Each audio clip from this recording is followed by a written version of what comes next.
আসসালামু আলাইকুম। নতুন একটা টিউটোরিয়ালের ভিডিও দিলাম। আশা করি প্রত্যেকেরই ভালো লাগবে। আমি এর আগে যতগুলো ভিডিও করেছি শুধু একটা ফুলের একটা ভিন্নতা আছে, তাছাড়া প্রত্যেকটা সেলাই আপনাদের খুবই পরিচিত যদি এর আগে ভিডিও দেখে থাকেন। উল্টো সেলাই দিয়েছি, উল্টো সেলাইয়ের ভিতর দিয়ে আমি গোলাপি কালারের একটা সুতা দিয়ে আমি যতগুলো সুতা ব্যবহার করেছি প্রত্যেকটাই লাটসির সুতা 2 তার করে নিয়েছি।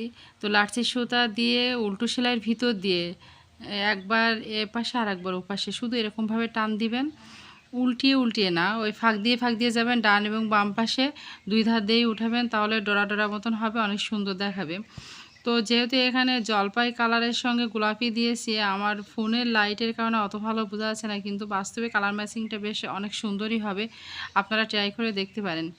তো তারপরে এখানে খেজুর পাতা সেলাই দিয়ে, আমার এটা অনেক পছন্দের একটা সেলাই, খেজুর পাতা সেলাই দিয়ে প্রত্যেকটা পাতা ভরাট করেছি।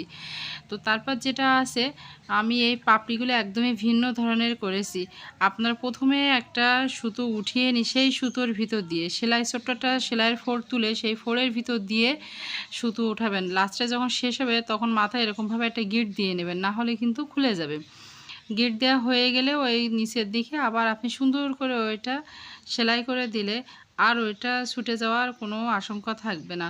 আপনারা যদি ওইটা সেলাই না করেন তাহলে কিন্তু ফুলটা সেট হবে না। দ্বিতীয়বার আবারও দেখাচ্ছি, দেখেন। প্রথমে একটা ফোড় উঠিয়ে নিয়ে সেই ফোড়ের ভিতর দিয়ে আপনার পছন্দ অনুযায়ী যতবার মন চাইবে যে ফুলের পাপড়িটা একটু মোটা হোক, আপনি সেই অনুযায়ী উঠাবেন। আমি এখানে 4 বার উঠিয়েছি। উঠানোর পরে মাথায় গিঁট দিয়ে আমি আবার এটা ফোড় কেটে নিচের দিকে দিয়ে দিচ্ছি। এরকমভাবে পুরো কাজটা কমপ্লিট করেছি। আর এরকম পাপড়িগুলো অনেক ভালো দেখায়, আর এইগুলো বেশ ভাইরাল একটা ডিজাইন। আপনারা ট্রাই করবেন, আমার জন্য দোয়া করবেন। ভালো থাকবেন, সুস্থ থাকবেন। আল্লাহ হাফেজ।